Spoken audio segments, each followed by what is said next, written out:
Darle la bienvenida a Alberto y muchísimas gracias por estar aquí. Creo que todos, supongo que conocéis a Alberto. Es biólogo en la Estación Biológica de Doñana, ha trabajado toda su vida en la conservación del lobo, del oso, urogallos, rapaces, vertebrados y demás fauna cantábrica. Así que es un gran honor poder estar con él, poder contar con él en estas charlas. Y nada, bueno, somos 100 participantes, que es el límite que nos permite Zoom. Así que, bueno, si conocéis a gente que no haya podido entrar, la charla va a quedar grabada. La subiremos al canal de YouTube de la Fundación. Por lo tanto, si queréis consultar cualquier cosa en el futuro o que la gente lo pueda ver que no haya podido acceder, pasaremos el enlace. Así que nada, con todo esto, ya darle la bienvenida a Alberto. Bueno, comentar una cosa, como somos bastantes, lo más cómodo, si queréis hacer preguntas de la charla, dejarlas escritas en el chat, ¿vale? Y entonces, al final de todo, pues se las iré leyendo a Alberto, o incluso cuando termine la charla, si alguien quiere hacer alguna pregunta en alto, por supuesto, pues es abrir el micrófono y preguntar. Así que nada, Alberto. Decirme cómo cojones mando yo el enlace si quiero. Todos tuyos.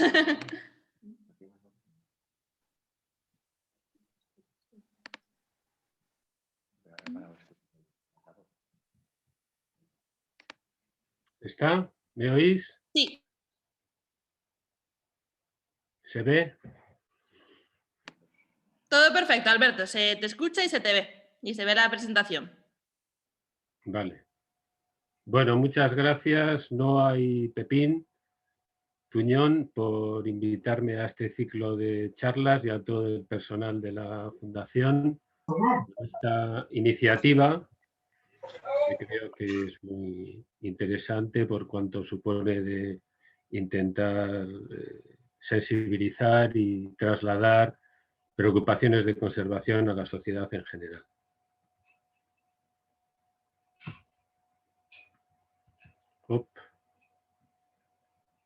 Me parece que tenemos un problema.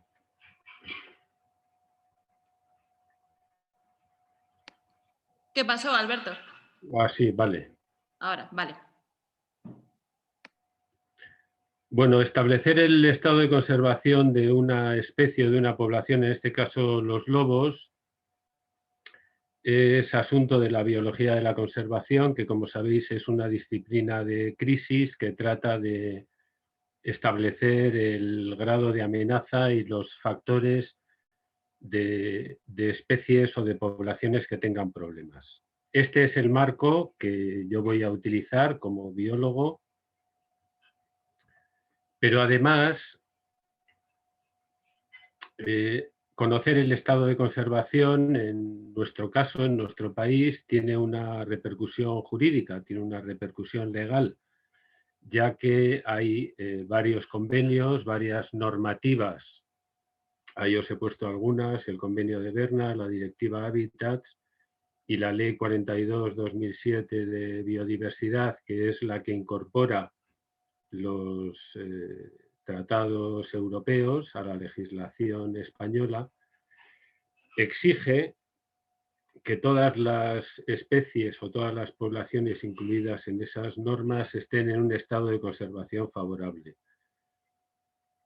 Os pido que os fijéis en estos términos. Esta diapositiva tiene demasiadas cosas, lo entiendo, pero que una especie o una población esté en un estado de conservación favorable quiere decir que constituye a largo plazo un componente vital de los hábitats naturales. Y se ha interpretado como que suponga no solo viabilidad demográfica, sino funcionalidad ecológica. Este es el marco legal, este es el mandato para todas las poblaciones incluidas en la directiva e incluidas en la ley española de biodiversidad. Por otro lado, la Unión Internacional para la Conservación de la Naturaleza, que es una entidad no gubernamental, establece también evaluaciones del estado de conservación de especies y poblaciones. Es una institución cuyas evaluaciones no tienen rango normativo, es decir, no se adecúan a las normas de cada país, pero es prestigiosa en el sentido de que establece una serie de criterios y de requisitos para catalogar o para incluir a las especies en un determinado grado de amenaza. Actualmente, el libro rojo de los vertebrados de los mamíferos de España considera al lobo como casi amenazado. Quedaros un poco con estos términos, luego más tarde volveremos a ellos. Vamos a utilizar varios criterios de la biología de la conservación, criterios espaciales, criterios demográficos, genéticos, patologías, demográficos, para ver cuál es, para intentar establecer el grado de amenaza actual de la población ibérica de lobos. Empezamos con cambios en la distribución. A mediados del siglo XIX, según recoge este trabajo de Rico y Torrente, los lobos se distribuían por prácticamente toda la península ibérica. Ahí faltan datos de Portugal, no existen datos de Portugal para esa época, pero se estimó que ocupaban más de 400.000 kilómetros cuadrados. A principios del siglo XX, con muy pocos datos o sin datos apenas, basándose en los trabajos de Cabrera, Grande del Brío, elabora un mapa aproximado. Cabrera ya decía que los lobos estaban desapareciendo de la fachada mediterránea, pero seguía habiendo lobos en prácticamente toda la península ibérica, y podemos componer este mapa de distribución a principios del siglo XX con los datos de Portugal, que sí tienen datos muy buenos entre 1900 y 1990. En ese momento la población ibérica ocuparía unos 300 y pico mil kilómetros cuadrados. Ahora nos vamos a detener un poco en esta diapositiva que tiene muchos mapas, pero bueno, empezamos por el de 1920 aproximadamente, que es el que acabamos de ver. Hacia 1950 ya se ve una regresión más fuerte. Este es un mapa que elabora también con datos desconocidos Valverde. La población sigue siendo continua en la mitad occidental y queda un núcleo ya aislado en Pirineos. Entre la década de los 50 y la década de los 70 se produce una catástrofe espacial y demográfica y los lobos alcanzan el mínimo espacial hacia mediados de los 60 o hacia 1970, con núcleos ya muy fragmentados en la mitad sur de la península, pero todavía aparentemente conectados por la mitad occidental. Entre 1970 y 1990 aproximadamente, en 2 décadas, se produce otro declive muy importante, otro cambio muy llamativo en el área de distribución, y prácticamente los lobos desaparecen de la mitad meridional y se produce una cierta expansión o recuperación de parte del área perdida hacia los 60 en el cuadrante noroccidental. Y por último, la distribución hacia 2014, 2016, después del segundo censo nacional. En la gráfica de abajo veis los cambios en el último siglo aproximadamente, porque ya os digo que los mapas de principios de siglos no son buenos, pero podemos ver en negro la regresión espacial de toda la población ibérica, en blanco sería la parte española y en rojo la porción portuguesa.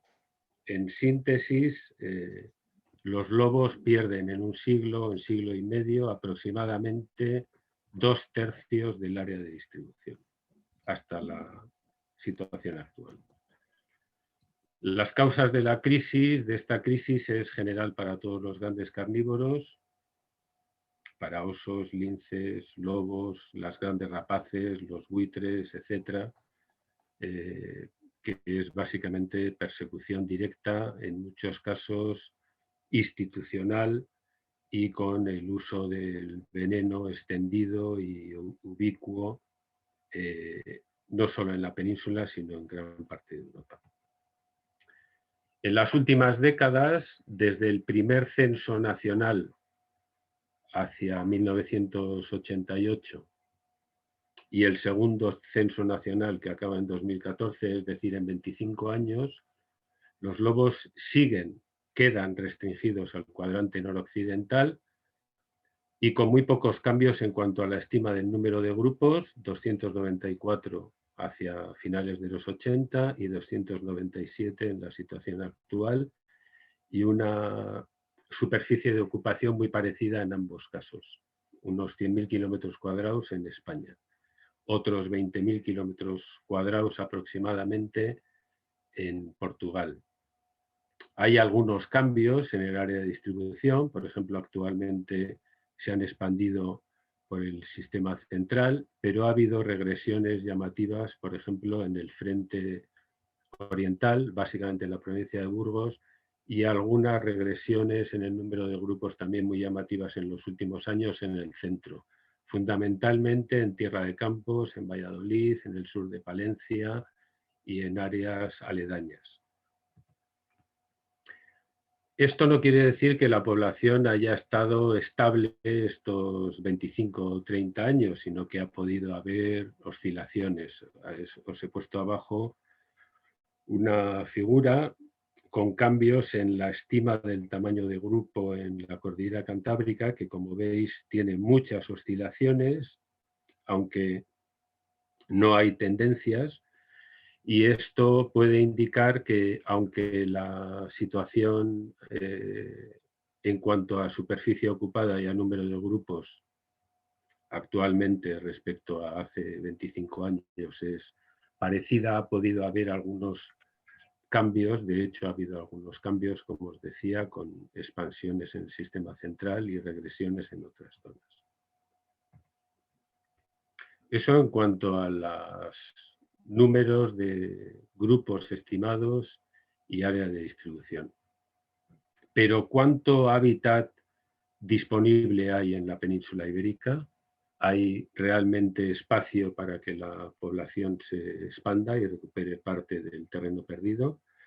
Pues parece que sí. En este trabajo que hicimos hace unos pocos años sobre la disponibilidad de hábitat en la península por un equipo hispano-portugués, estimamos que actualmente hay 2/3 de hábitat disponible no ocupados en la península ibérica, es decir, de un total de unos 300.000 kilómetros cuadrados de hábitat disponible, los lobos ocuparían actualmente solamente la tercera parte, unos 100.000 kilómetros cuadrados o 120.000 kilómetros cuadrados, que coincide además en términos gruesos con la regresión espacial del último siglo. ¿Qué sabemos de la genética? Que es otro de los criterios que ayudan a evaluar el estado de conservación de una población. Pues este trabajo, que analizó la situación genética de variabilidad, de heterocigosidad de varias poblaciones de lobos en Europa, encontró que la población de Italia y la población ibérica eran las dos poblaciones europeas con la variabilidad genética más baja, con la heterocigosidad más baja, y además la única población europea que actualmente está completamente aislada y no tiene contacto con otras es la ibérica. Como veis, la población italiana, aunque estuvo también aislada durante varias generaciones, actualmente parece tener comunicación con las poblaciones de los Alpes dináricos a través de los Alpes, y es la que parece la población italo-alpina que está surtiendo de algunos ejemplares que son los que llegan en las últimas décadas hasta Pirineos, pero de momento no hay contacto. Otro trabajo de genética también publicado en 2011, también encontró fuertes evidencias de cuellos de botella genético en la población ibérica y además estimó el tamaño de población efectiva de la población ibérica. El tamaño de población efectiva es un concepto muy importante en genética de poblaciones y en genética de conservación. Es un concepto un poco duro, áspero, pero tiene que ver con el número de ejemplares que realmente en una población inciden en evitar la falta o la caída en heterocigosidad y en endogamia, es decir, son los ejemplares que evitan eventualmente un problema de depresión por endogamia. Este trabajo estimó que el tamaño de población efectiva de la población ibérica era de unos 60 ejemplares, es decir, aproximadamente el 2,5% del tamaño de población estimada, o aproximadamente el 10% del número de reproductores que hay actualmente en España. Veíamos antes que hay unos 300 grupos, en cada grupo se reproduce una pareja, esto quiere decir que cada año hay unos 600 individuos reproductores, 300 machos y 300 hembras en España. Pero solamente 60 ejemplares compondrían el tamaño de población efectiva.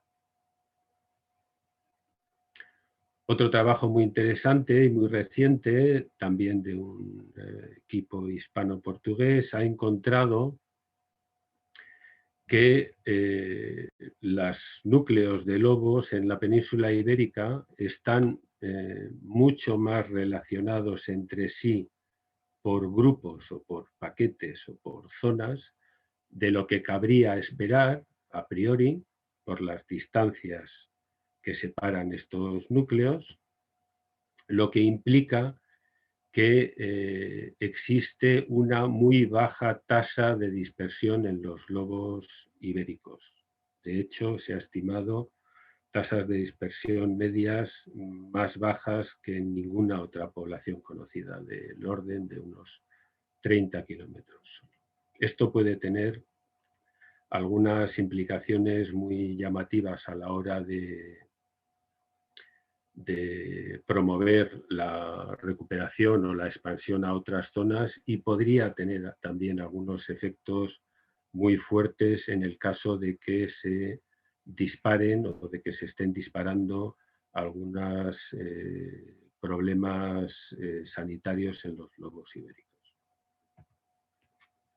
En este sentido, algunos trabajos recientes, liderados casi todos por Álvaro Oleaga y su equipo, han encontrado síntomas muy preocupantes de presencia de varias enfermedades que pueden tener efectos muy severos desde el punto de vista demográfico, aunque los desconocemos. Y os voy a pedir que os fijéis un poco en esta gráfica, que es muy espectacular. En las X vemos los años y en las Y son las tasas de seroprevalencia encontradas. En negro, la tasa de sarna, básicamente son ejemplares del noroeste del entorno de la cordillera cantábrica, de Asturias y de Galicia. Veis afecciones de sarna muy elevadas, de en torno al 60 al 70%. De algunos virus, por ejemplo, el virus del moquillo, que es el CDV, que es esta figura de aquí. El virus del moquillo además tiene efecto inmunodepresor en los lobos, lo cual les hace más proclives a sufrir algunas enfermedades. Y como veis, perdón, os había dicho que esto era sarna, En realidad la sarna es la línea discontinua y, como veis, es muy llamativo la relación que hay temporal entre el virus del moquillo y las afecciones de sarna. La línea negra es la afección de parvovirus en esta muestra analizada de lobos. Y por último, y muy llamativo y bastante espectacular también, yo creo, son tasas altas de afección por leishmaniasis desde el año 2008, aproximadamente en un 40% de los lobos analizados. Todos estos lobos los análisis proceden de lobos de los que se hacen necropsias, se obtienen muestras de sangre y se hacen análisis de anticuerpos. Es decir, se está analizando lobos sanos. No sabemos cuál es el efecto demográfico que están teniendo estas enfermedades, pero cabe esperar que sea bastante severo. Recientemente también, en el núcleo de lobos de Asturias, se han encontrado tasas muy altas de adenovirus canino, que coinciden además con algunos casos de mortalidad por adenovirus en osos pardos. Esta situación, la anterior y esta de los adenovirus, que afecta además a algunas especies amenazadas como los osos, compone un panorama, un escenario bastante preocupante en cuanto a la afección de patógenos, no solo en los lobos, sino en otros carnívoros. Y en ambos trabajos se apunta a que las posibles fuentes de los reservorios o los hospedadores de gran parte de estas enfermedades son los perros domésticos. Por otro lado, la gestión letal que se hace actualmente de la población ibérica en casi todas las provincias, o prácticamente en todas las comunidades que tienen lobos, está dificultando también de forma muy severa la recuperación y probablemente la dispersión de los lobos. Este es el resultado de un trabajo que publicamos hace un par de años y veis ahí, no sé si las podéis ver, pero son los números de lobos abatidos en controles letales y en caza en unos pocos años. Veis números muy altos en Asturias, en León, en Zamora, en Palencia y en Cantabria, y otros números mucho más bajos, llamativamente bajos, por ejemplo en la provincia de Burgos. En este sentido, en la provincia de Burgos, que como os decía al principio ha sufrido una pérdida en los últimos 20 años muy llamativa del número de grupos, se ha reducido a la mitad y prácticamente han desaparecido los lobos del sistema ibérico, de todo el frente oriental, que es de donde podrían expandirse a otras zonas del sistema ibérico y eventualmente conectar con los Pirineos. Os he puesto esta gráfica aquí, que me parece muy espectacular. En rojo, perdón,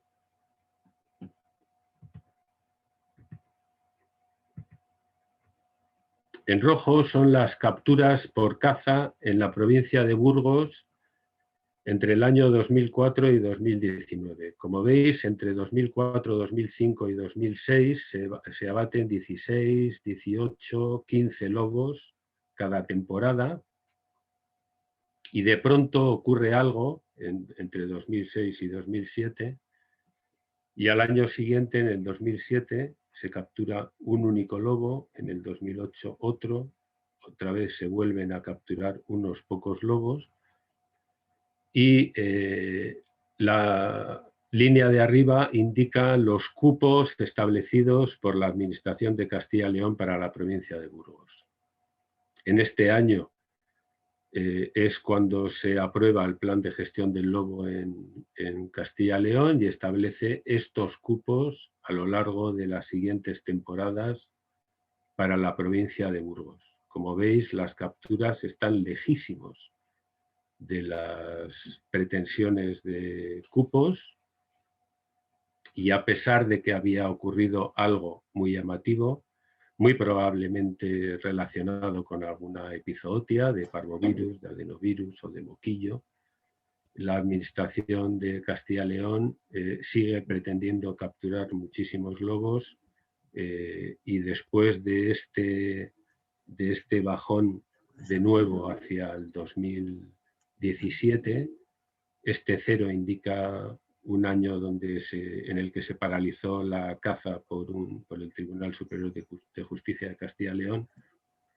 pero la Junta sigue manteniendo cupos elevados de lobos que no se cubren de ninguna manera. No me alegro, evidentemente, de que no se cubran los cupos, pero esta situación está indicando un problema demográfico catastrófico en la provincia de Burgos. No sabemos a qué es debido, pero probablemente tenga que ver con una incidencia de sarna elevadísima y de otros patógenos quizá más graves. Aquí veis una foto de un cachorro de lobo abatido en caza con su señal identificativa, y este cachorro es del año 2016, en el que se abatieron solamente 3 lobos en la provincia de Burgos, uno de ellos este cachorro.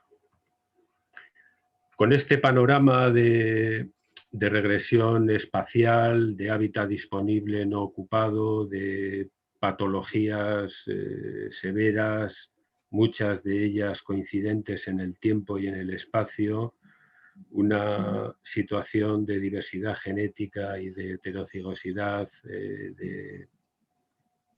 de endogamia y de dificultades de dispersión, de capturas y de caza y de controles letales, cabría evaluar el estado de conservación de la población ibérica de lobos como de vulnerable. Yo creo que es bastante razonable considerar que esta población es actualmente vulnerable. Bueno, ¿qué es lo que pasa una vez hecho un diagnóstico rápido desde la biología de la conservación? ¿Cómo se trasladan estas evaluaciones o esta consideración del grado de amenaza a las leyes o al ordenamiento jurídico? Aquí tenéis la Directiva Hábitat. Exige a los Estados miembros que hagan unas evaluaciones sexenales del estado de conservación de las poblaciones incluidas en la directiva, que sean prioritarias, como es el caso del lobo, y tienen que establecer si el estado de conservación es favorable o no. Esto va a tener importantes implicaciones legales, ¿no? Os he puesto aquí las 2 últimas evaluaciones, la del sexenio 2007-2012, que aparecen en este informe del Ministerio. El Ministerio es el encargado de remitir la información a la Comisión y de dar cuentas del estado de conservación a la Comisión.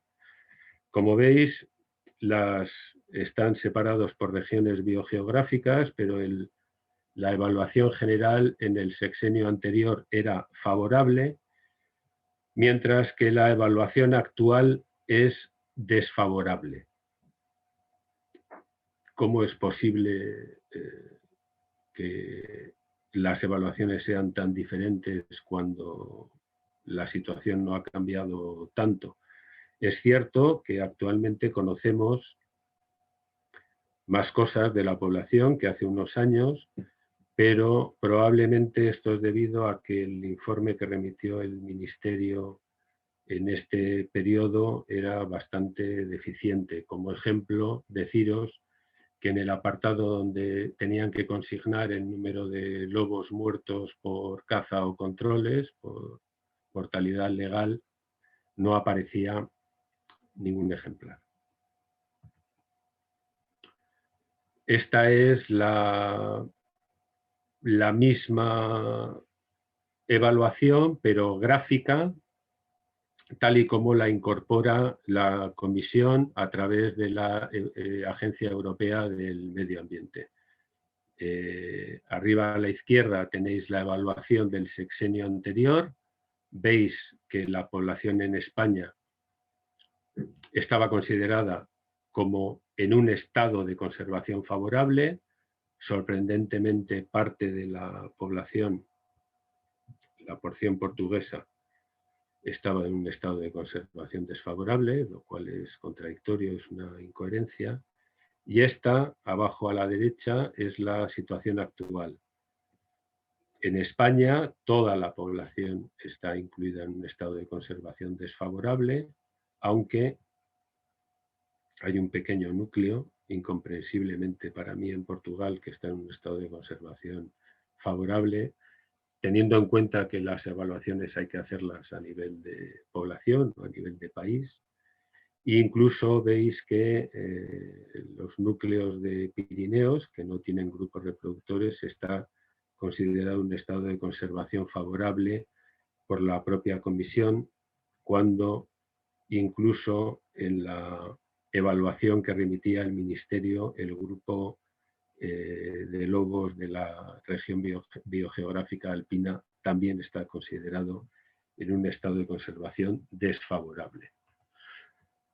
Como veis, hay bastantes dificultades a la hora de estandarizar o de homogeneizar la información, o de que los informes sean lo suficientemente robustos o lo más robustos posibles. Aquí os pongo otra prueba de estas incomprensibles incoherencias. Por ejemplo, el estado de conservación tal y como lo evalúa recientemente la UICN, que como os comentaba al principio no tiene carácter vinculante, no es normativo, es informativo. Esta es una información aparecida en el 2018, o sea que coincide con el informe remitido por el Ministerio a la Comisión y por la incorporación que hace la Comisión en la Agencia Europea del Medio Ambiente. Este es el mismo mapa que os he mostrado antes, tal y como aparece en la Agencia Europea del Medio Ambiente. Y la población de los Alpes centrooccidentales, según la UICN, está considerada como vulnerable, aunque aquí aparece como en estado de conservación favorable. La población ibérica sigue apareciendo como casi amenazada, que es un término muy vago, a mí no me gusta apenas porque no dice mucho. Y la población italiana, según la UICN, está como casi amenazada, a pesar de que la Agencia Europea del Medio Ambiente la incluye en un estado de conservación favorable. Esto es más incomprensible si cabe, teniendo en cuenta que probablemente estos informes y los de la UICN están hechos por parte de los mismos equipos. Bueno, como veis, el galimatías jurídico es descomunal, y recientemente, este mismo mes de abril, García Ureta, un catedrático de Derecho Administrativo de la UPV, ha hecho un análisis muy prolijo y muy interesante sobre el régimen jurídico del lobo en el ordenamiento del derecho en España en relación a las obligaciones que tiene España por los mandatos de Berna y de la directiva. Y no os lo voy a comentar porque me parece que llevaría demasiado tiempo, no soy capaz de hacerlo, pero sí señalar que su análisis se refiere sobre todo a condicionar las posibilidades o la oportunidad de incluir a los lobos como especie protegida en relación o condicionada a la evaluación del estado de conservación que él mismo recoge en este trabajo, según la información aportada por la Agencia Europea del Medio Ambiente. como en un estado de conservación desfavorable. Aparte del trabajo realizado por García Ureta, prolijo y descomunal, como os decía, bueno, él es de Bilbao y quizá esto explica casi todo. Ha habido algunos intentos por equipos mixtos de juristas y de biólogos de interpretar las confusiones o las indefiniciones dadas por la directiva a la hora de evaluar el estado de conservación. Arriba os pongo uno que a mí me gusta más porque es más ecológico, más amable, más conservacionista que este de aquí abajo, que plantea algunas preguntas retóricas de difícil respuesta, si no imposible, y aunque el trabajo de arriba es el que interpretaba, como os he puesto al principio de la presentación, que un estado de conservación favorable implica no solo viabilidad demográfica, sino funcionalidad ecológica. Luego vamos a ver qué significa esto. Este trabajo es más cicatero, más tacaño, por decirlo de alguna manera, y plantea dos escenarios posibles para interpretar el estado de conservación. Uno, aquel que mantenga alejada a la población fuera de peligro de extinción, o bien cercana a la capacidad de carga. La capacidad de carga estaría más cerca de la funcionalidad ecológica, pero establece inmediatamente después de plantear este escenario que la capacidad de carga es una aproximación no trabajable, no admisible desde el punto de vista de su evaluación.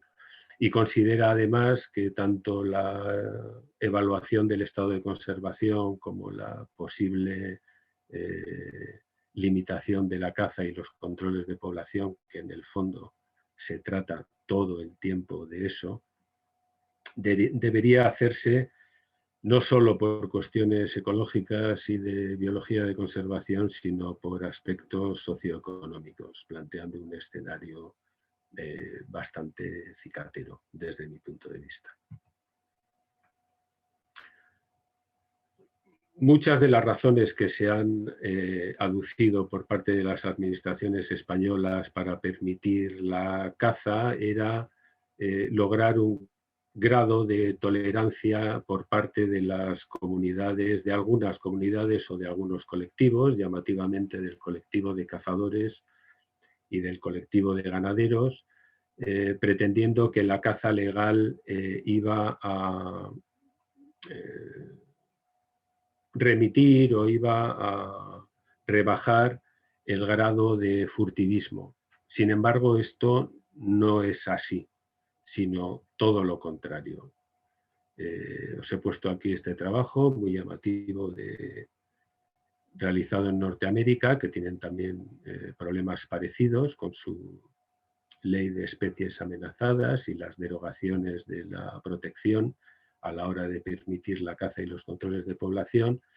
Y la caza legal no solo no rebaja el furtivismo, sino que lo incrementa, lo cual no es muy difícil de entender. En el momento en que se percibe que una especie puede ser perseguida desde el punto de vista legal, gran parte de la población o una parte de la población puede entender que la persecución ilegal no es tan grave. ¿Por qué es tan problemática la caza y los controles de población sobre los grandes carnívoros? Pues porque el aprovechamiento sostenible del recurso, como pretenden algunas administraciones, no es posible. Se ha analizado la mortalidad legal y la mortalidad ilegal y las tasas de mortalidad total en las poblaciones de lobos, y se ha encontrado que no hay mortalidades compensatorias. Las mortalidades son aditivas y cualquier tasa de extracción de mortalidad por caza y controles de población supone en general tasas insoportables de mortalidad total, que no solo producen declives en la población, sino que producen enormes desajustes en la estructura social, en las tasas de reproducción y, en definitiva, en las tasas de crecimiento y en la dinámica de la población de lobos.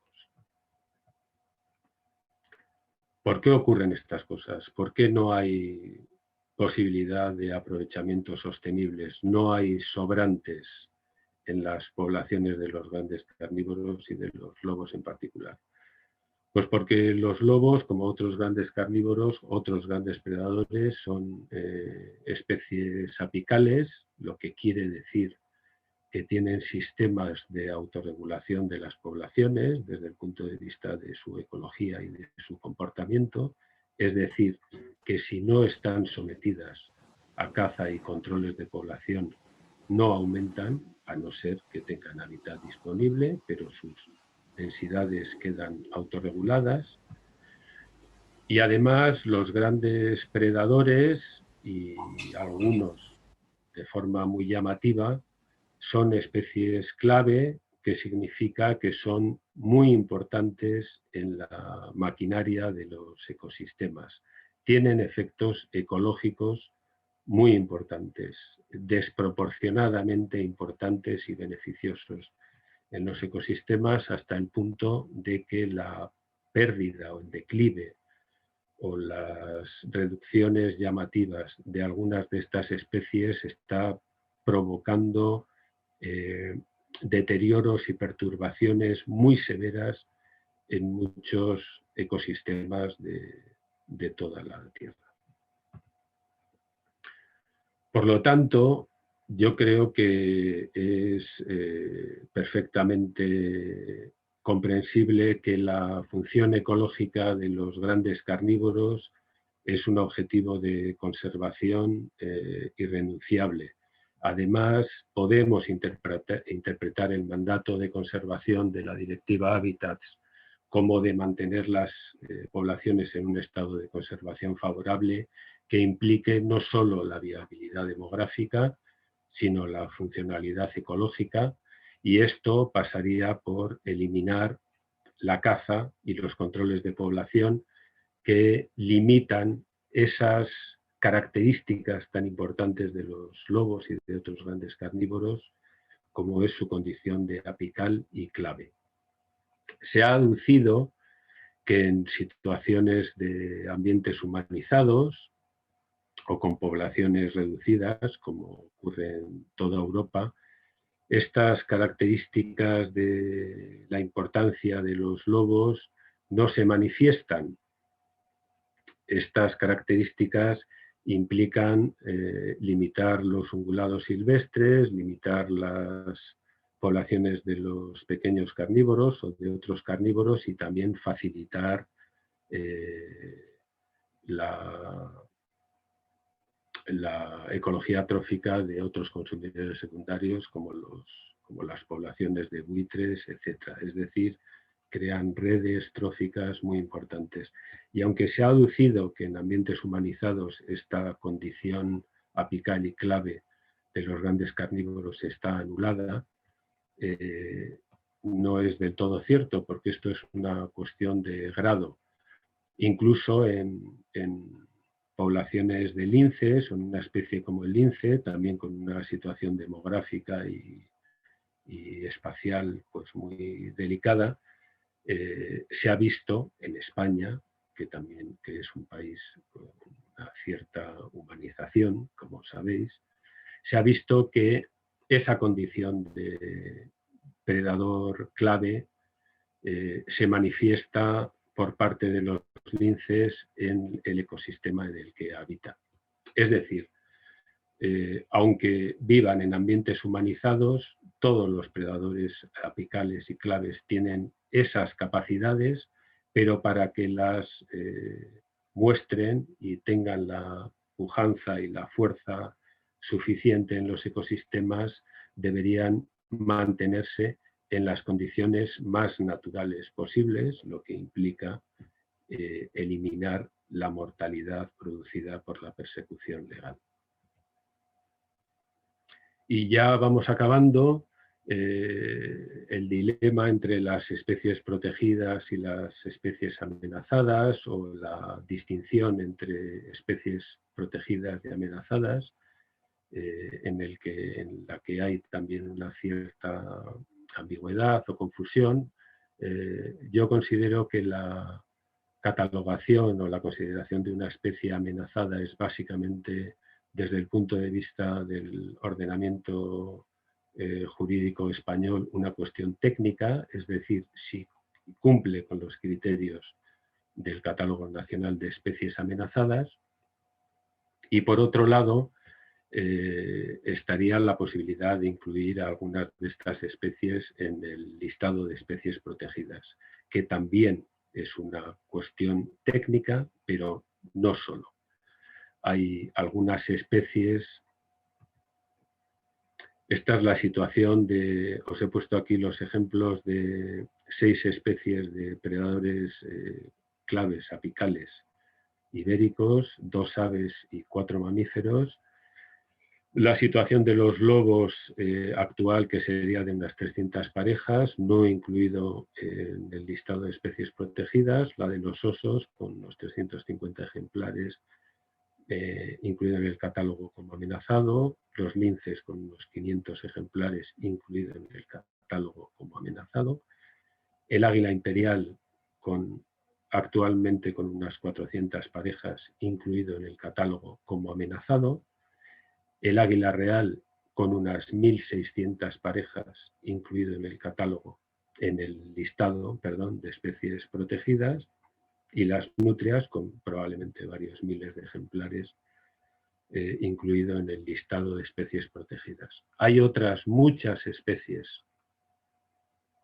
incluidas en el listado de especies protegidas, por ejemplo, ratoneros, cernícalos, todas las garzas, con situaciones demográficas y historias de regresión no tan dramáticas como la de los lobos, y están incluidas en el listado de especies protegidas. Por ejemplo, por poneros un ejemplo, la garcilla boyera, que está en el listado de especies protegidas, tiene actualmente en España unas 70.000 parejas y está en expansión.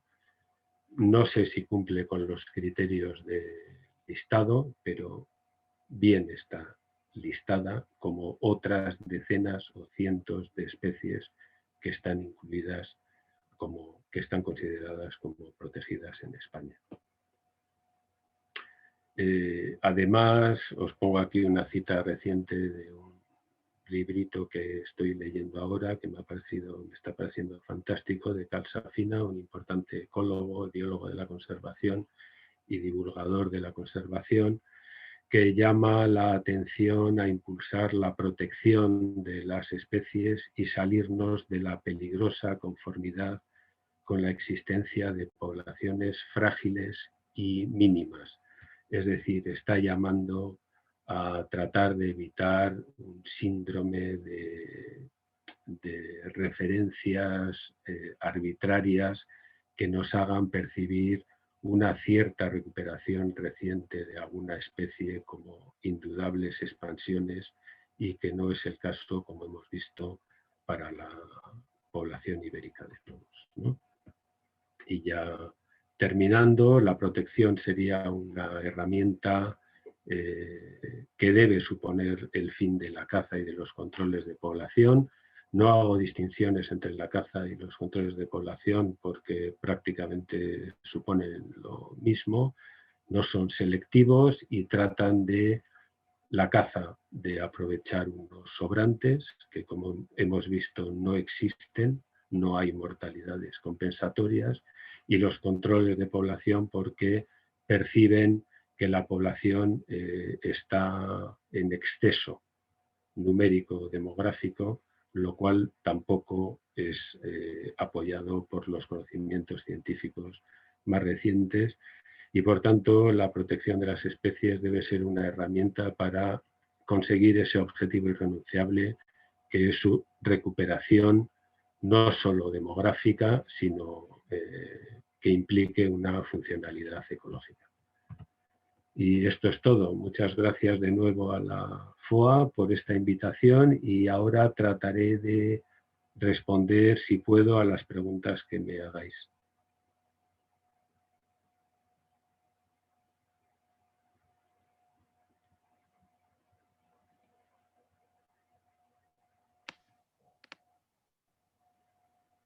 Vale, Alberto, muchas gracias. ¿Te ha escuchado bien? ¿Eh? ¿Te ha escuchado bien? Todo perfecto. Bueno, Está bien, se ha visto todo perfectamente, así que genial. Por ahora no hay ninguna pregunta, así que si alguien quiere, pues ya sea escribir en el chat o hacerla con voz, pues bienvenida. Vamos a dejar unos minutillos a ver si hay algún comentario. Muy bien, muy interesante, me Alberto. parece que me he pasado de tiempo, ¿no? No, pero bueno, no pasa nada.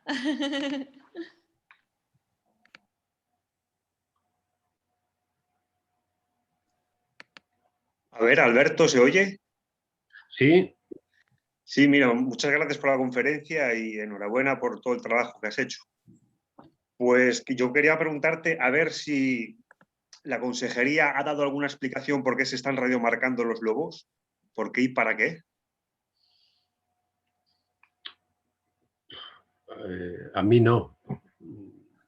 No lo sé muy bien. El proyecto de radiomarcaje se presentó ante el Comité Consultivo del Lobo hace 3 años, creo, en el 2018, pero yo ya no formaba parte de ese comité y por tanto no tengo información de primera mano.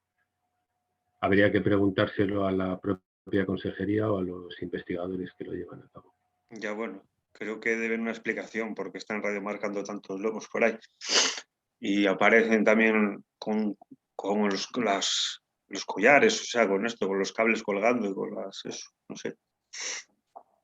Yo creo que en algunas ocasiones a lo mejor la están cagando, ¿no? Como así decirlo, por estas apariciones de estos lobos con los cables colgando, precisamente, pues, supuestamente de estas trampas que les ponen para capturarlos. Eso había que mirarlo, a ver qué están haciendo ahí. Y que den alguna explicación, porque sí, será para el control de 2 tipos, de la población, para a ver dónde están y para qué. Quieren saberlo. Bueno, nosotros, o yo como parte de una ONG, hemos pedido explicaciones no solo a la Administración, sino a la Universidad de Oviedo y a la propia Fiscalía, sobre todo en relación de un caso de mortalidad ilegal de un lobo radiomarcado, pero no tenemos todavía respuesta de ninguna de ellas. Ya, vale. Bueno, pues nada, pues muchas gracias.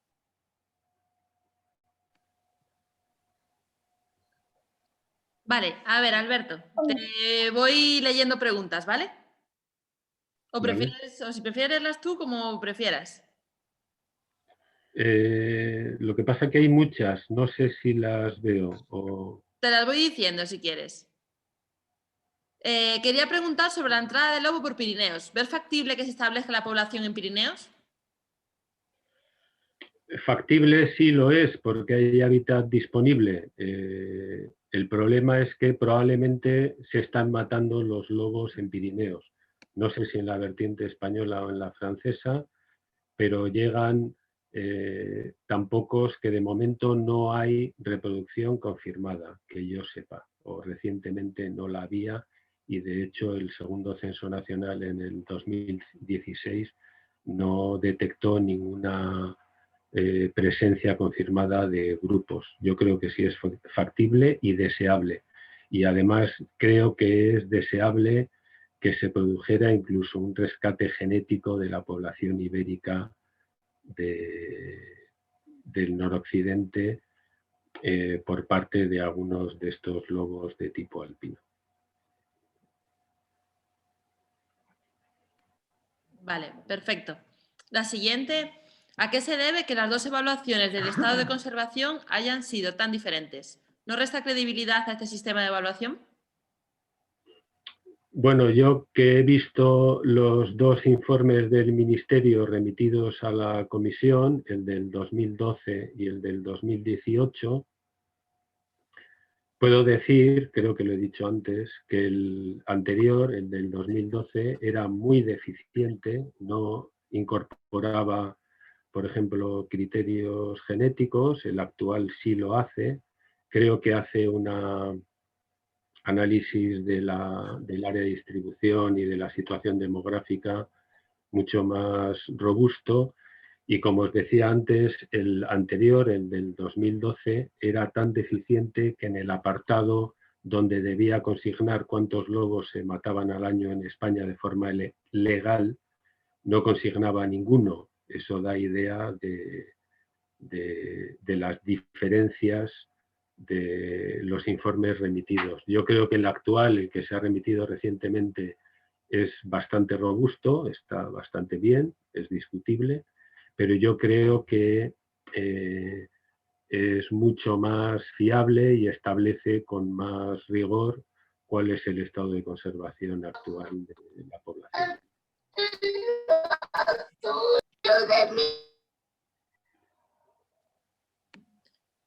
Vale, Alberto, la siguiente. ¿Qué opinas del actual proceso administrativo de inclusión del lobo en el listado de especies de interés especial? Pues opino que espero que llegue a buen término. De todas formas, llega bastante tarde porque el Ministerio podía haber incluido de oficio al lobo ya en el año 2007 en el listado de especies protegidas, cuando se aprobó la Ley de Biodiversidad, o en su caso en el 2011, cuando se aprobaron los criterios para incluir las especies como protegidas o catalogadas. Han pasado 10 años desde entonces y el Ministerio creo que lo ha hecho ante la posible enfrentamiento a un recurso contencioso, ¿no? También creo que en el Ministerio hay muy buenos técnicos con talante conservacionista y que estaban viendo la actual situación legal del lobo como un anacronismo que había que solucionar. En cualquier caso, espero que lo hagan, sobre todo porque no solo es necesario, sino porque es un mandato legal. No olvidemos que el Ministerio está obligado a incluir aquellas especies que cumplan con los criterios que el Parlamento de España ha definido, que la normativa española ha definido en las normas ambientales, como es este caso, ¿no? O sea que no es una decisión que puede tomar el Ministerio o no tomar. Si no la toma, estaría incumpliendo la ley, es un mandato legal. Vale. Desgraciadamente, los controles poblacionales seguirán, pero también se podrían reducir esos cupos con los lobos atropellados o muertos encontrados. ¿Se contempla esa resta de esos cupos? Bueno, yo no sé lo que contemplan las administraciones. Habría que preguntárselo a las administraciones, pero yo confío en que la inclusión de los lobos en el listado de especies protegidas acabe con la caza y con los controles de población. Yo creo que es incompatible. No hay ninguna especie protegida en España que sea sometida a caza y a controles de población. Sería incomprensible, sería violentar el espíritu de la ley y yo creo que no es de recibo. Además, en el momento en el que el lobo esté formalmente protegido en el listado, la posibilidad de caza y de controles de población yo creo que quedan anuladas y cualquier administración o cualquier gestor o político que lo pretenda o que lo apruebe podría enfrentarse a una dificultad penal del tipo de un delito de prevaricación o algo así. ¿Cree usted que el estatus de protección que parece se va a aprobar llegará a buen término teniendo en cuenta la reticencia de las comunidades autónomas con más presencia de esta especie? Bueno, yo como os decía, es un mandato legal, es competencia del Ministerio, porque así lo establece la Ley del Patrimonio Natural, tiene que establecer las especies protegidas y amenazadas a nivel de población, y no hay ninguna injerencia en la competencia de las comunidades autónomas, como no la ha habido a la hora de catalogar o de proteger a otras decenas o cientos de especies. Las comunidades autónomas tienen la competencia de la gestión una vez que el Ministerio las ha incluido en el catálogo o en el listado. Entonces no hay ningún conflicto de competencias ni ninguna injerencia. Los osos están incluidos en el catálogo y las comunidades autónomas tienen que gestionarlo, pero gestionarlo tras la inclusión en el catálogo. Las águilas reales están protegidas y tienen que gestionar en función de lo que dice el ordenamiento jurídico del país. Vale. Una vez se protegiese la población de lobos, ¿qué posibles medidas existen para asegurar la coexistencia de lobos y comunidades ganaderas? ¿Podría el lobo sobrevivir en espacios delimitados y apartados de estas comunidades? Yo creo que la coexistencia es posible y no hay más que ver que donde hay lobos en España hay ganadería en prácticamente todas partes. Pretender que los lobos vivan allí donde no haya ganadería extensiva supondría la extinción de los lobos, porque ganadería extensiva hay en este país en virtualmente el 100% del territorio. Entonces, son las actividades humanas las que han de hacerse compatibles con la conservación de la naturaleza y no al revés. Hay multitud de medidas que a lo largo de los años, de las décadas o de los siglos han mostrado que la coexistencia es posible y lo siguen mostrando actualmente en muchas zonas de España y de Europa, donde hay ganaderos que manejan su ganado de forma que tienen muy pocos daños o ningún daño. La cuestión es hacer un manejo responsable del ganado. Si hay pérdidas, la administración, la sociedad tiene que habilitar los mecanismos para compensarlas, pero la separación no es procedente, porque entonces en ese caso supondría la desaparición de los lobos, y empezando por los lobos de otras muchas especies, porque si alguien declara que hay especies que son incompatibles con la ganadería, pues empezaríamos una carrera de exclusiones que nos llevaría a la ruina ambiental total. Me gustaría saber tu opinión sobre los resultados obtenidos en el último censo, 297 grupos reproductores, y si crees que es fiable ese dato, además del número estimado de ejemplares por grupo. Bueno, el número de ejemplares por grupo no lo estima el Censo Nacional. El Censo Nacional estimó 297, alrededor de 300 grupos de lobos. Yo creo que hay algunas provincias mal censadas, otras bien censadas, y aunque creo que la distribución puede no ser absolutamente fiable o ajustarse a la realidad, sí creo que en unos 100.000 kilómetros cuadrados del área de distribución actual hay aproximadamente 300 grupos, que es lo que había hace 25 años. Las densidades que están que estamos obteniendo a nivel de paisaje son de aproximadamente un grupo cada 300 kilómetros cuadrados. Entonces yo creo que el número en términos generales es aceptable. Además, como yo no puedo fiscalizar el censo porque no estuve en todas las provincias, pues me cuesta mucho hacer una crítica general. Vale. ¿Por qué hay tanta disparidad entre la situación tan grave del lobo y la información que entregan las administraciones? ¿Cómo corregirlo? Bueno, esto se corrige con buena voluntad y con sentencias de los tribunales. Por ejemplo, recientemente la Junta de Castilla y León ha recibido 3 sentencias que declaran que el lobo no es especie cinegética en esa comunidad y, sin embargo, la Junta de Castilla y León sigue sacando cupos cada año y cazando lobos y sometiéndolos a controles de población. Supongo que hasta que la situación jurídica sea insostenible para la propia Junta. ¿La población en Asturias ha disminuido? Y si es así, ¿sabes si se debe al adenovirus? Bueno, el número de grupos no parece que ha cambiado apenas en los últimos años, pero sí hay algunos síntomas muy preocupantes en los últimos años.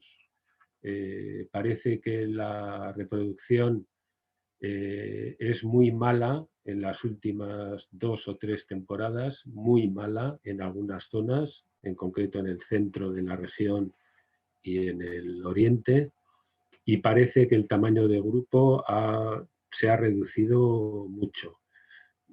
Yo creo que en parte se debe el origen, la causa, pueden ser no solo el adenovirus, sino los parvovirus, el moquillo, la leishmaniasis, etcétera, que están detectados, se han encontrado en los lobos de Asturias, lo que pasa es que no sabemos qué efecto demográfico tiene, y luego los controles de población ayudan muy poco a tratar de solventar estos problemas, porque no olvidemos que los controles de población están matando a los animales sanos, que son los que podrían recuperar, son los resistentes a estas enfermedades y son los que podrían recuperar de alguna manera a la población. ¿Crees que se deberían hacer censos nacionales más a menudo? Bueno, hacer un censo nacional es muy difícil, además exige muchísimo esfuerzo, ha supuesto mucha controversia el último censo nacional, sobre todo en algunas comunidades autónomas. Creo que en algunos casos controversias justificadas, en otros quizá no tanto. Y creo que es demasiado costoso tratar de saber cuántos grupos hay en España cada 4 o 5 años. Yo creo que sería mucho más razonable establecer un sistema de monitoreo, por ejemplo, mediante el chequeo de cambios en el área de distribución, por ejemplo. ¿En qué momento se encuentra el proceso de inclusión del lobo en el catálogo? ¿Por qué no se ha publicado todavía en el BOE? Me hacéis preguntas que yo no puedo responder. Es cosa del Ministerio. El Ministerio sacó información pública, el Real Decreto o la orden por la que se iba a incluir, o por la que presuntamente se va a incluir al lobo en el listado de especies protegidas. Supongo que habrá habido muchas alegaciones a favor, incluso alegaciones a favor, y muchas alegaciones en contra, y supongo que el Ministerio las tiene que estudiar y tramitar. No lo sé el tiempo que lleva este trámite. Sí sé que en algunos casos el trámite para otras especies ha sido muchísimo más rápido. También hay que decir que el trámite de protección o de inclusión para otras especies está siendo tan lento que no está siendo. Y hablo, por ejemplo, de la tórtola, del salmón, de la anguila, que está en una situación demográfica muchísimo peor incluso que el lobo, o al menos en cuanto a sus tendencias, y el Ministerio no solo no ha iniciado el trámite, sino que ni siquiera está considerando que yo sepa, por ejemplo, la inclusión del salmón o de la anguila en el Catálogo Nacional de Especies Amenazadas o de la tórtola común en el catálogo, como indicó el propio comité científico hace ya unos años, y las tórtolas siguen siendo especies cinegéticas en muchas comunidades autónomas de este país.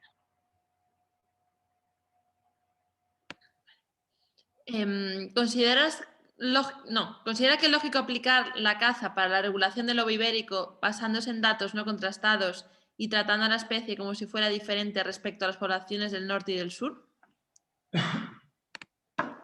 Bueno, yo creo que la caza no tiene lugar en las poblaciones de lobos ni al norte, ni al sur, ni en ningún sitio de Europa ni del mundo. La caza de los grandes carnívoros o de los grandes predadores, como he intentado explicar antes, está fuera de lugar. No solo por razones objetivas o por razones técnicas o por razones científicas, sino por razones morales. No ha lugar. No podemos estar matando, haciendo controles de población, unos controles que se supone que sobre poblaciones que están descontroladas, no están descontroladas, y la caza, que tiene una componente deportiva o de ocio, está absolutamente fuera de lugar y no está justificada en ningún caso. Vale, en verdad hay un montón de preguntas, entonces voy a leer unas poquitas más, pero vamos en verdad a ir cortando, ¿vale? Voy leyendo algunas por orden y si no, lo que podemos hacer es que las preguntas que quedan yo las puedo apuntar y a lo mejor a ver si os parece bien, pues mandarlas por mail o que nos las... No, mejor que nos escriban un mail a la fundación y... las puedo reenviar o lo que sea, un poco para responderlas, ¿vale? Pero bueno, voy a leer un par de ellas más. A ver, ¿tenemos garantías de que los gobiernos de las comunidades autónomas están siendo rigurosos con sus planes de gestión? No. No solo no están siendo rigurosos, sino que en algunos casos no están respetando las sentencias de tribunales de justicia, como es el caso de Castilla y León.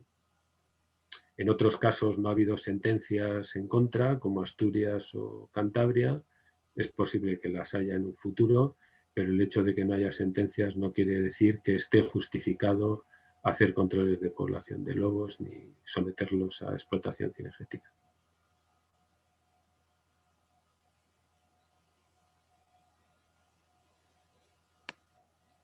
Vale. Estaba intentando ver las preguntas, pero que son todas totalmente diferentes. Entonces no tengo así ninguna que poder ir remarcando. Así que hago un par de ellas más y podemos ir cortando, ¿vale? Exactamente, porque no puede haber mortalidad compensatoria a partir de la caza. Si se reduce la densidad, ¿puede haber factores de mortalidad que actúen menos? ¿Enfermedades, por ejemplo?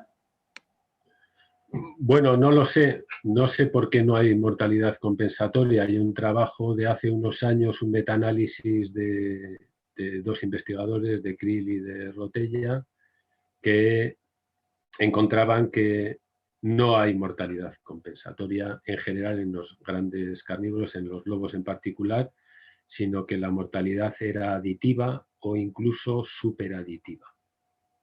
Las razones, pues seguramente hay que buscarlas en que las tasas de mortalidad de los lobos en condiciones normales son relativamente bajas, como las de todos los grandes carnívoros, y cualquier perturbación pues supone incrementar esas tasas de mortalidad hasta niveles que implican que no solo que las tasas de crecimiento, que lambda, bajan, sino que el desajuste social que supone esa perturbación tan severa como la caza y los controles de población, pues afecta a toda la organización del grupo y de las relaciones entre grupos y demás.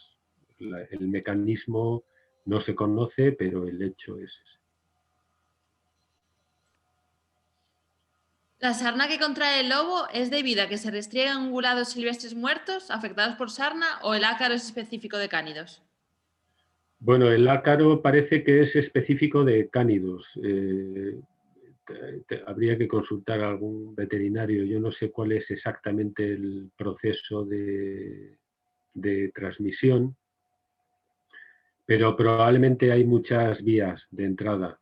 Puede ser por comer una carroña o por cazar un zorro o por contactos con perros o en superficies que han estado contactadas con perros que tuvieran también, con zorros que tuvieran el ácaro, por oler orina, etc. No sé exactamente cuál es la vía de transmisión.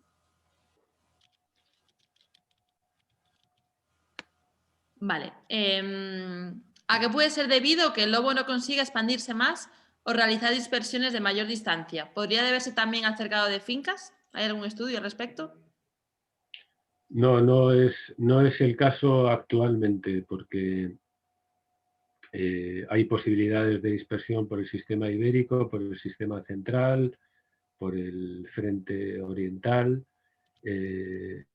Probablemente se debe a los cuellos de botella que ha sufrido esta población en las últimas décadas o incluso en el último siglo, y quizá han perdido algunas capacidades por esa baja variabilidad genética o por problemas de endogamia, han perdido algunas de esas capacidades que les permiten dispersarse a largo plazo. Otras poblaciones, por ejemplo la italiana, también sufrió cuellos de botella muy severos y sin embargo hay algunos ejemplares que se dispersan a larga distancia, ¿no?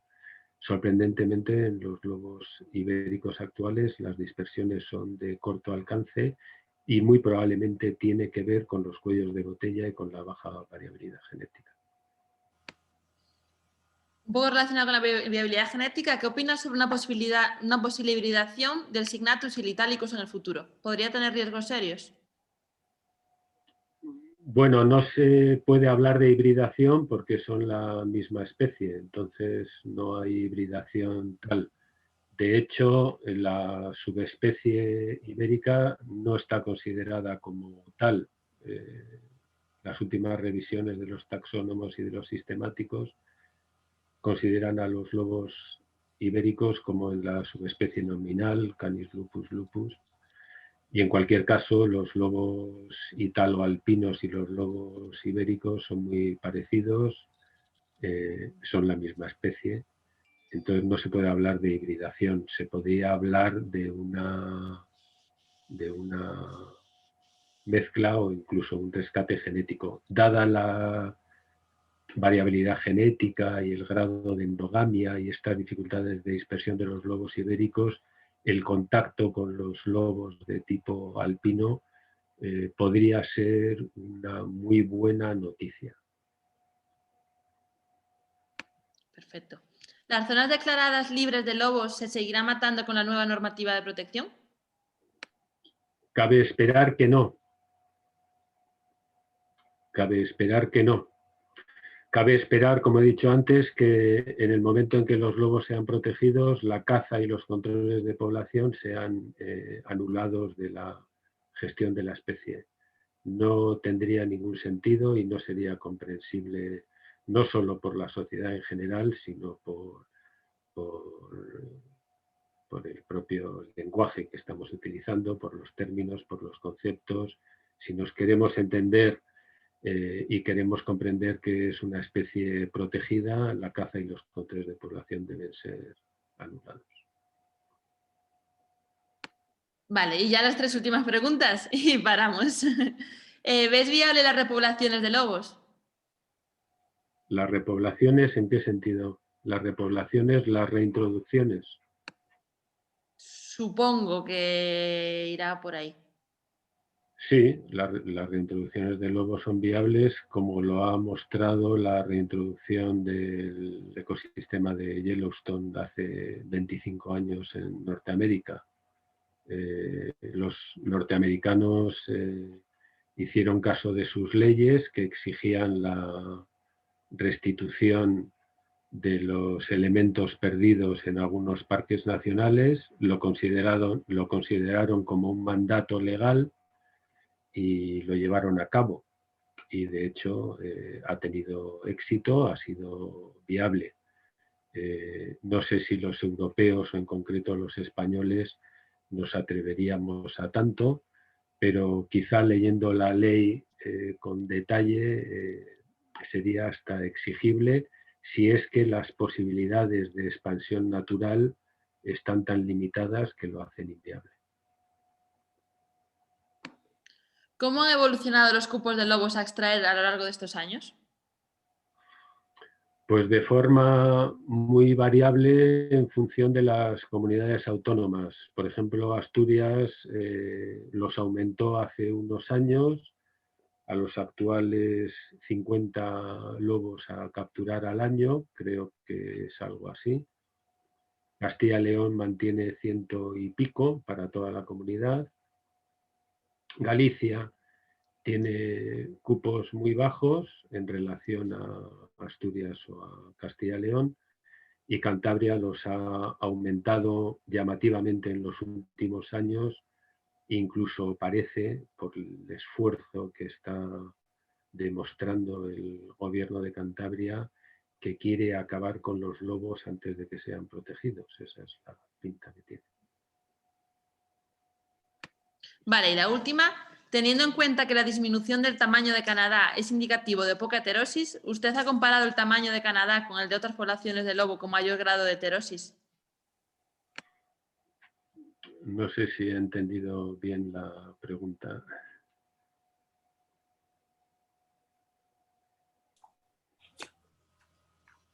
Heterosis. Vale, espera, que te la vuelvo a leer con lo claro. Espera, te la vuelvo a buscar. Teniendo en cuenta que la disminución del tamaño de Canadá es indicativo de poca heterocigosis, ¿has comparado el tamaño de Canadá con el de otras poblaciones de lobo con mayor grado de heterocigosis? Supongo que se refiere al tamaño de camada o de grupo, supongo, más que al tamaño de Canadá, que no sé. Si no, Jorge, si quieres poner el micro y preguntar con el micro. Hola, Alberto. No, yo no hice la pregunta, sé que se refería a la heterocigosis, pero yo no he hecho la pregunta. Vale, perdón. Que estaba viendo los nombres y me estaba liando. No. Supongo que se refiere al tamaño de camada. Tamaño de camada. Sí, al tamaño de grupo. Bueno, el tamaño de grupo en general en Europa es muy parecido entre poblaciones. El tamaño de grupo en invierno, que es alrededor de 4 ejemplares, tanto en Italia, en Croacia, en Rumanía, en Polonia, etc. La heterocigosis es muy distinta, la variabilidad genética es muy distinta entre poblaciones y por tanto no parece que esté afectando o no haya afectado hasta ahora al tamaño de grupo. Sin embargo, la heterocigosis baja puede suponer muy poca resistencia a enfermedades y es la razón por la que los lobos pueden estar reproduciéndose muy mal en los últimos años en algunas zonas, como es el caso de Burgos, de Valladolid, y cabría esperar que veamos descensos muy significativos en el tamaño de grupo en los próximos tiempos, incluso desapariciones completas de grupos o de zonas con grupos, como ya ha ocurrido en Burgos en gran parte de la superficie de la provincia. Vale, perfecto. Pues creo que no me ha quedado ninguna pregunta. Como fui un poco viendo, no estoy segura, pero creo que no. De todas formas, si alguien más tiene alguna pregunta, nos lo puede mandar al email de la Fundación y te la reenviamos a ti, Alberto, si quieres, si no te importa. ¿Vale? Vale, perfecto. Bueno, pues entonces creo que nada más, que es un poco tarde para todos. Así que, bueno, recordaros, la charla va a quedar grabada. Había alguien que preguntaba por ahí en YouTube, poner Fundación Oso de Asturias y ya sale ahí. La subiremos en unos días, ¿vale? Y nada, muchísimas gracias a todos. Creo que ha sido un buen cierre del ciclo de charlas online. Y sobre todo muchas gracias a ti, Alberto, por haber estado hoy aquí con nosotros todo este rato. Muy bien, muchas gracias. Así que nada, buenas noches a todos. Hasta luego. Hasta pronto. Muchas gracias, Alberto.